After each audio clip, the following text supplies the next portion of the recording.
In 2008, an unprecedented crisis hit the Irish economy caused by the greed of developers and bankers.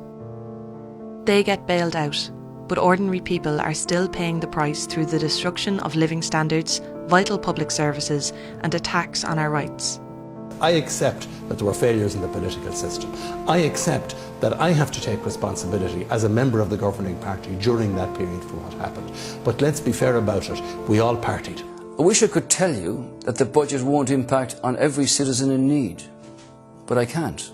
Then suddenly, on the 11th of October 2014, Ireland changed. Enough was enough. From the communities themselves, ordinary working class people mobilised from all over the country on a huge and historic demonstration in Dublin against water charges.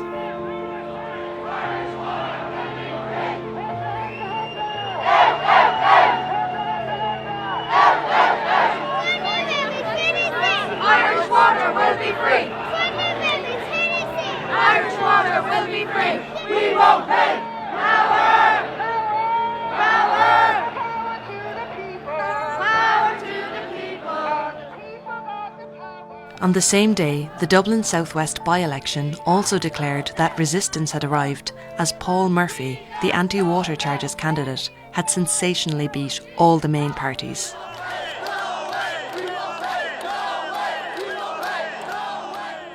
These two blows against the austerity agenda opened up a period of months of intense activity that forced a retreat by the establishment on water charges and other austerity measures.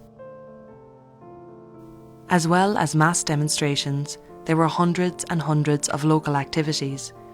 Communities around the country resisted the imposition of water meters by private contractors in the pay of Irish Water. These actions were often met by large mobilisations of the Gardaí and dozens of arrests. On the 15th of November 2014, a spontaneous protest of 500 people took place when word spread that the then Taoiseach Joan Burton was attending a function in Jobstown in Tallaght. There were no major incidents at the protest, although the Taoiseach was hit by a water balloon and was delayed by 2.5 hours. Yet the media went into overdrive, and the state ordered that hundreds of hours of CCTV and YouTube footage be trawled through in order to retrospectively find something the community of Jobstown could be charged with. Some young people have already been convicted in the Children's Court relating to this protest, and the trial of 7 out of the 18 adults will take place in the criminal courts on the 24th of April. False imprisonment, which the 7 people up in court in April are charged with, carries with it long prison terms, including the prospect of a life sentence. This is a very serious situation for the defendants, for the Jobstown community, and for democratic rights in this so-called republic. Taoiseach Joan Burton was trapped in a car for over 2.5 hours today by water charge protesters in Dublin. The group prevented Miss Burton's car from leaving an event in Jobstown near Tallaght, with dozens of Gardaí called in before she was eventually transferred to another car and driven away. I found out about the protest that morning at the local shop. There was a couple of other women there that were talking about it, how Joan Burton was coming up to Jobstown. I never thought I'd see Joan Burton up here in Jobstown, especially after coming into the community and giving false promises, looking for our votes. We gave her the votes and then she slapped it back in our faces. I was one of the few people who was actually invited to the actual graduation, and I got the invitation, so I did. As I say, I went up that morning at 11:30. It was supposed to kick off around 12 o'clock, and so I got a good view of everything up there, and I noticed that there was very, very little security. I think I only seen 2 policemen. When I got there, there was roughly maybe 70 to 80 people there. People thought that sort of the arrogance of a government minister just sort of strutting down the road and expecting maybe a red carpet to be rolled out for her. I heard about the protests through a comment on Facebook. I think it was posted half an hour before I'd come over. It was a very genuine outpouring from people, you know. It was a real, this was at the very height of the water charges campaign. It was at the, You know, there was the role the Labour Party had played. It was Joan Burton's particular role in social welfare. It all came out on that day. Water charges 238 if Fine Gael got into government on its own. The government were going on about a recovery, but there wasn't a recovery scene up here or in any of the other areas that had like working class people or anything in it. So I thought it was a good opportunity to let Joan know that people weren't happy with what was going on. I thought she had a cheek coming up to Jobstown. I heard about it Friday evening. There was a protest tomorrow morning at 11 o'clock outside on Cusson, and Joan Burton was going to be there. That's when I heard that Joan Burton, and it was one of the students that was to get the diploma that day. So they didn't want her to give the diploma, and that's why they rang around. Joan was in on Cusson, and we heard that she was in there because there was people inaugurating, they were getting their degree certs, and that's what she was there for. And we didn't want to interfere with that, but we still wanted to get a point across. They came out of the gates, so we clapped them and they waved at us and they walked up to the church. And Joan came out then after, and of course the crowd walked behind her, some of them got in front of her, and that's when she got the bang of the water bloom. So this area here, St Thomas's Church, was the first real main point of protest on the morning in question. That's the area where Joan Burton went after the ceremony. That's the area of where the protest escalated, in the sense that Gardaí reacted, just had the impact of setting a determined mood amongst protesters that they weren't going to be bullied. So she got into the car and anyway, and people were surrounded the car. Now the police had surrounded the car as well. They sat behind to protest. That's it. Nothing more, nothing sinister, nothing bad about it. If you're going on a protest and something happens and you delay somebody, maybe for a while, a little while, that's your protest. Because she was sitting in her car grinning at people. So at no point did I see that she was terrified in any respect. When Catherine Sapona approached me about moving people on, I told her that nobody had any intention of hurting the woman, that they just wanted to get their point across. Trying to get her to listen to people, what was going on in people's lives. And she just didn't care. Basically, she didn't care. The only time things really got violent was when the guards started to drag people. That's when I felt a bit nervous myself then. That's the only time it really got a bit hyped up then. People didn't like that. Women getting dragged and children getting pushed around, mostly by guards. I was sitting behind the back of the car myself with some other women, and a couple of men were there. The police, they grew and grew. They came onto the premises and surrounded the car that Joan Burton was in.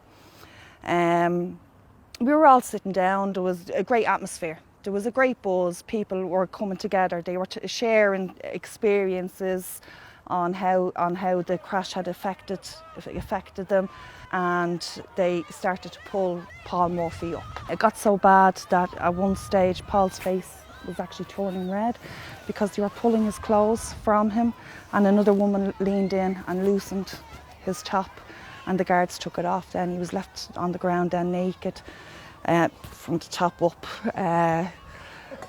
People got very annoyed at this. He was a public representative on the ground being manhandled by guards while Joan Burton is sitting in the car behind him smiling out at him. I think this infuriated people. I literally had to pull down the zip on his top because he was choking. The police were literally choking him. He was gone purple. Nobody had intentions of keeping her there for hours or anything like it. It was just an initial, we'll just sit down and protest.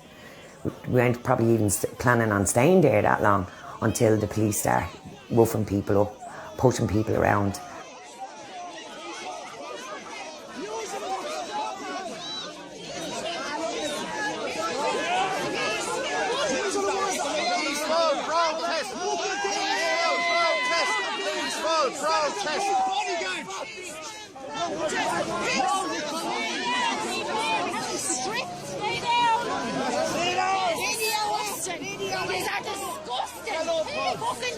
That's a TD you're mishandling there.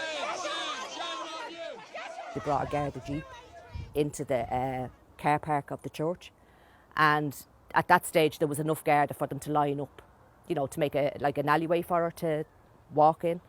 And so they walked her from her ministerial car down to the jeep, which was parked at the bottom of the building. Got her into the jeep.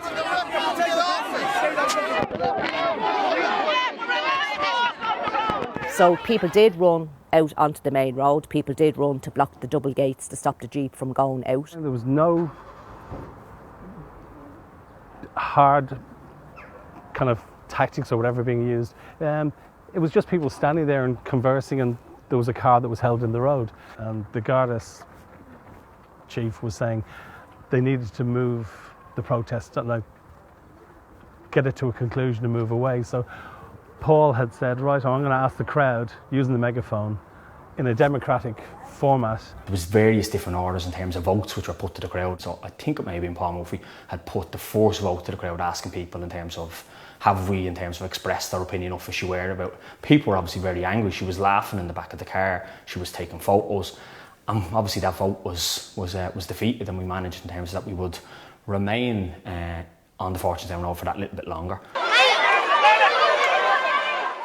What was previously done with water meter installations, where a precedent being set with local guards, where there was an agreement to give to basically slow march out of the area, and that was done. I think that was done with a superintendent or a chief superintendent. Paul Murphy, I believe, was in discussions with him, and that was agreed. That took place for maybe 15-20 minutes. When the riot police did come in, everybody got a fright. We all thought they were just going to start lashing into us, to be honest, and we were saying just sit down, maybe be more protected if we sat down. There was an agreement done that basically she would be slow marched out of the area if they were put away. I never thought she was in danger, never once. I wouldn't like to see a woman put in danger like that. I never thought that. I don't think anyone sat down for a confrontation now, because it was just, I've been at a few protests in my time, like, and it was as normal as any other protest, like, you know. And I think the amount of police and stuff that came there, like, you know, I saw bigger protests and they were never highlighted by the media, and they were never on the 6 News first thing, the main item. And if she was fearful, she is a very, very, very good actress, because she was smiling. She was on her phone. I think it was actually the Irish Times she was reading. She actually at some stages was looking as if she just had contempt for us. Fear? No. There was no fear. I was there at first, there was maybe 6 or 7 policemen, and then more came, and there could have been 20, 30. Then more came. I think in the end I heard it was over 120 altogether, you know. So there was a large number of police there, you know. And that's what I'm saying. I can't understand how you can kidnap someone with 100 policemen there and probably 20 or 30 around their car. I can't understand that. And 120 policemen looking while you're kidnapping someone. Just because we're from Jobstown, we're a mob. Do you know what I mean? So if we were protesting in Castleknock, would we be a mob? They're trying to tarnish Jobstown. They're more or less trying to make out that we're a shower of Neanderthals. They have no education, have no hope, and just don't care about society. I was actually arrested in this very room. They handcuffed me here. There was a knock on the door, 6:20 in the morning. 6 detectives, armed detectives, came into the house. But I have a big Akita dog, so they wouldn't come in. For the children, that was horrible. My neighbour witnessed them being taken into a detective car. Like, she's like, what's that all about? And I said, for protesting. She was like, what? You serious? For protesting? I think there was 4 policemen and 2 sitting down the road in the car, like, you know, and I think that was a bit unnecessary. Like, well, I think I had my 2-year sentence done. Like, you know, I've been in court 15 times now or something like that. We were in Italy on holidays. Extended family, we were out having a meal, and next of all my phone just lit up.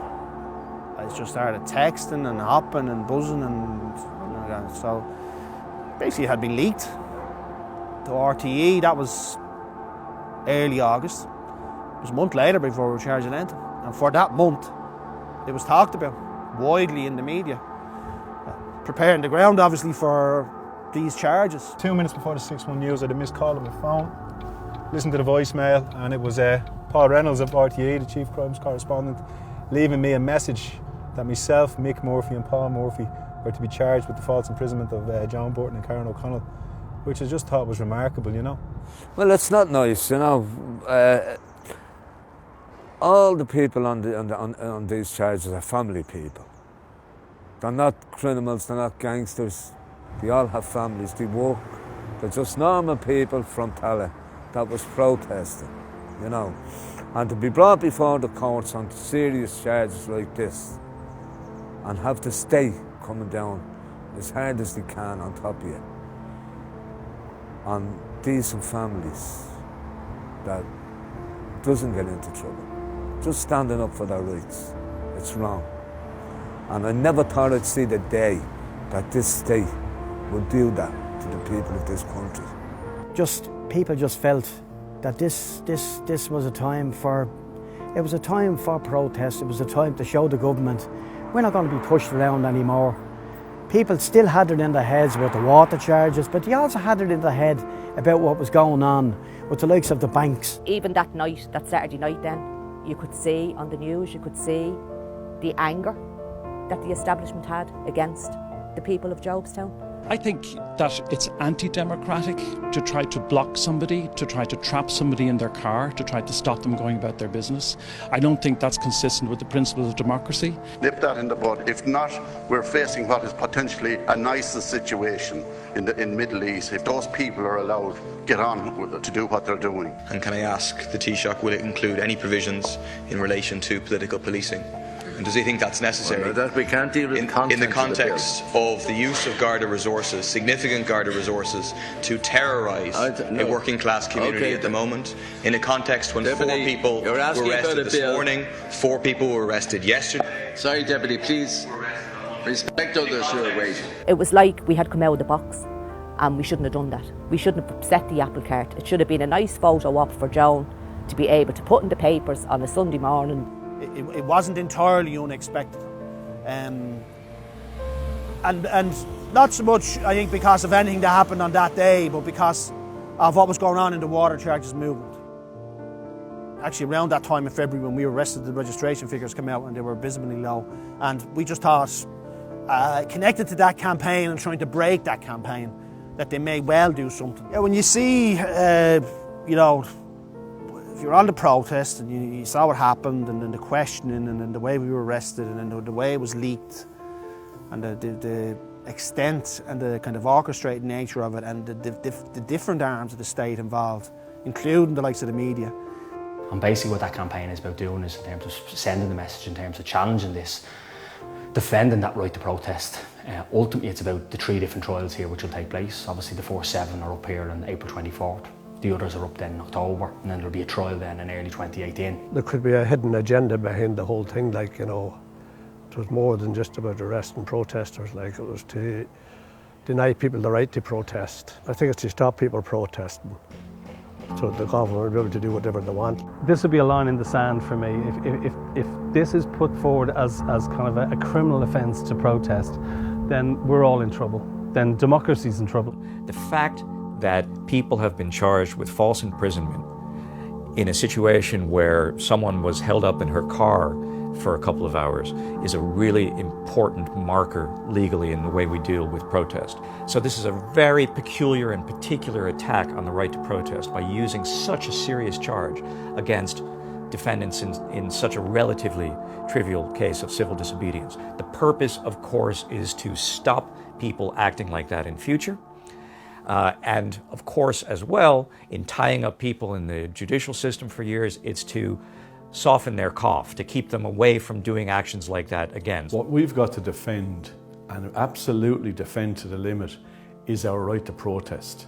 If we give up the right to protest, we give up our right to have any strength in fighting back against the attacks on working people. So Unite is absolutely 100% committed to defending our right to protest. Sit-down protests are an established form of protest in this country, engaged in by many different layers of society. From the Long March of Farmers in 1966 and the protests of the Civil Rights Movement in the North in the 1960s, to more recent examples, like when the students at UCD blocked Charles Haughey's car in 1989, to protesting against Brian Lenihan's visit to the same college in 2008, or of course, the major struggle of the people of Rossport against Shell, which included sit-down protests like this. Protesters faced trumped-up charges of false imprisonment and violent disorder. A small protest of dozens quickly became a major protest of hundreds when Joan Burton came into the community and the Gardaí intervened in a very heavy-handed manner. In these circumstances, it was the community itself that ensured the protest passed off with no major incidents by deciding democratically how it would be conducted. I've seen it in black and white. You know, you are allowed to sit on public roads. So if something is for, social change and for positive social change, and the reasons they are behind it are kind of like valid reasons, and you haven't physically harmed anybody, that's a peaceful protest. Some incidents which happened in Jobstown in the context of a heavy presence of the Gardaí long after the protest had finished were continually and wrongfully portrayed in the media as being part of the protest. The first sit-down protest started not long after 1 o'clock, and by 3:30 Joan Burton was being driven out of the area in a Garda car. In essence, that was it. Joan Burton's car was delayed for 2.5 hours. It's disgraceful that ordinary working people who didn't cause the crisis but were made pay for it are now being victimised because they had the temerity to stand up, to fight back and to protest. Is any of this democratic or just? Or is it the same unaccountable perversion of justice that the Gardaí have used against whistleblowers, including Maurice McCabe, Dave Taylor and in other instances?